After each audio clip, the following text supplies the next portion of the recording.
ചായക്കച്ചവടം ചെയ്യുന്ന സ്ത്രീ നിയമം പറയുന്നുവെന്ന് പറഞ്ഞ് അമ്മയെ ആക്ഷേപിച്ചത് നിങ്ങളാണ്. ഒരു സ്ത്രീയെ പൊതുസമൂഹത്തിന് മുന്നിൽ വെച്ച് അപമാനിക്കാൻ ശ്രമിച്ച ആ കേസ് എവിടം വരെ പോവെന്ന് ബഹുമാനപ്പെട്ട ബ്ലോക്ക് ഓഫീസർക്ക് നിശ്ചയമുണ്ടോ? എന്താ ഭയപ്പെടുത്തുകയാണോ? ജീവിതകാലം മുഴുവൻ ഞാൻ ആ കസേരയിൽ ഇരുന്നോളന്നേ. ഞാൻ ആർക്കും വാക്കുകൊടുത്തിട്ടില്ല. എനിക്ക് ശരിയെന്ന് തോന്നുന്ന കാര്യം ഞാൻ ചെയ്യും. അതിപ്പോ മുന്നേ എന്ന് സംസാരിക്കുന്നതേ മജിസ്ട്രേറ്റ് ആണോ കളക്ടറാണെന്നൊന്നും എനിക്ക് പ്രശ്നമില്ല. ഒരിക്കലും ഞാൻ ആ കസേരയിൽ ഇരിക്കുമ്പോ സത്യഭാമയ്ക്ക് ലോണ് കൊടുക്കില്ല.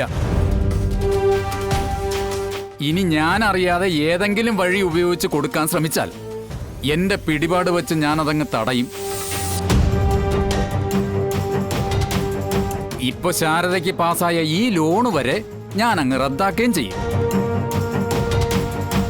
വാശിയുടെ കാര്യത്തിലേ ഞാനൊരല്പം പെശക. അതെന്നെ അടുത്തറിയാവുന്നവർക്ക് നന്നായി അറിയാം. ബ്ലോക്ക് ഓഫീസറും കളക്ടറും അത്ര അടുത്തല്ലാത്തതുകൊണ്ടായിരിക്കാം എനിക്ക് നിങ്ങളെ അങ്ങ് അടുത്തറിയാൻ സാധിക്കാത്തത്. എങ്കിലും എന്നെ മനസ്സിലായി കാണുമല്ലോ. ജില്ലാ കളക്ടർ ശാലിനി വിഷ്ണു.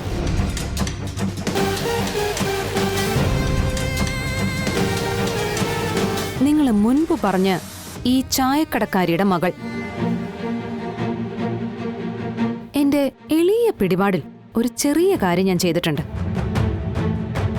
എന്റെ അമ്മയ്ക്ക് അനുവദിച്ച ലോണ് സത്യഭാമയ്ക്ക് കൊടുക്കാനായി ഓർഡർ ആക്കിയിട്ടുണ്ട്.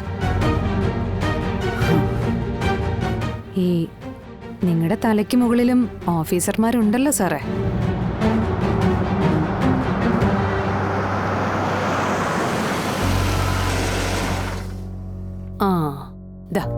ആ ഓർഡറും കൊണ്ടാ ആ കാറിപ്പോ വരുന്നത്.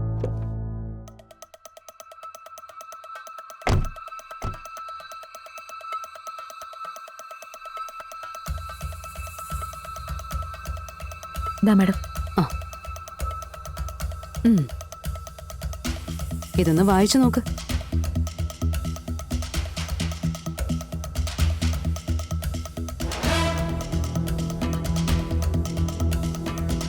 നിങ്ങള് ആ കസേരയിൽ ഇരുന്നാലല്ലേ ഇത് നടപ്പിലാക്കാൻ പറ്റില്ല എന്ന് പറഞ്ഞത്.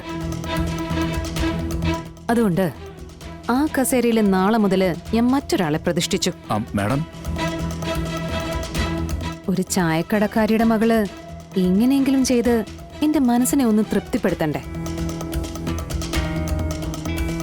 അപമാനം, അതാണ് ഒരു ശരാശരി മനുഷ്യന് ഒട്ടും സഹിക്കാനാവാത്തത്.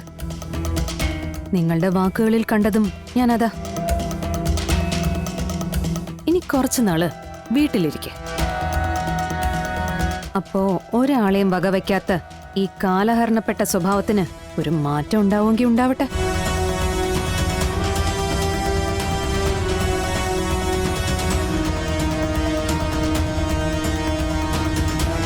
അതെ, ചായ കുടിച്ചതിന്റെ കാശ് അത് കൊടുത്തിട്ട് പോണം സാറേ. സാറിന്റെ ഭാഷയിൽ പറഞ്ഞ അന്തിപ്പിച്ചക്കാരി. ഇതുകൊണ്ടൊക്കെയാ ജീവിക്കുന്നത്.